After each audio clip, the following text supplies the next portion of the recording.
Physical and cognitive deconditioning. So as the old concussion therapy used to be rest and do nothing, and when your symptoms were still there, you just had to rest more and don't do anything that provokes your symptoms because that's bad for you, which is complete shit. So don't listen to that.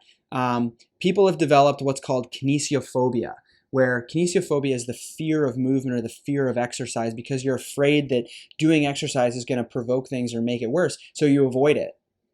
But by avoiding exercise, you have deconditioning physically, you have reduced blood flow, and over time, your energy levels get worse and worse and worse. So let's say you have a line, a threshold here of like, this is how much energy I have. If you don't exercise, that energy level gets lower and lower and lower, and you just get gradually more and more out of shape. So now the line where you get tired is way down here. So now even just doing a little bit, you get super tired. So one way to counteract this is to start exercising and go beyond that level and gradually build up your tolerance to exercise.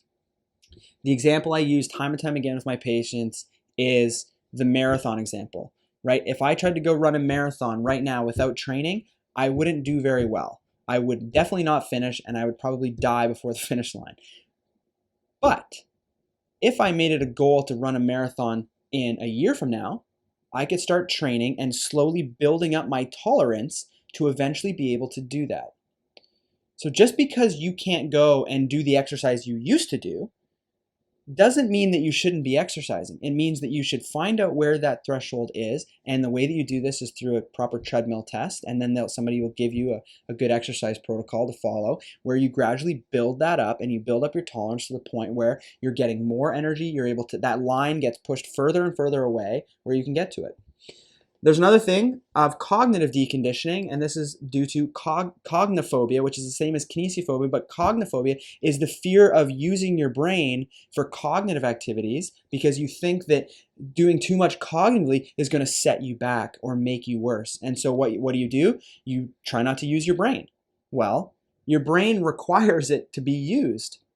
Your body will adapt to the stress you put on it. There's a concept called neuroplasticity, where the more you repeat and perform a task, the better you'll get at that task because you'll develop more neurons that are associated with that task, and you'll get stronger and stronger at doing that. But the reverse is also applied, and I think it happens much quicker. The more you avoid a certain task, the more you pull back from that task, your body will actually break these connections down because they're not needed anymore. Why do I have to be proficient at doing this task?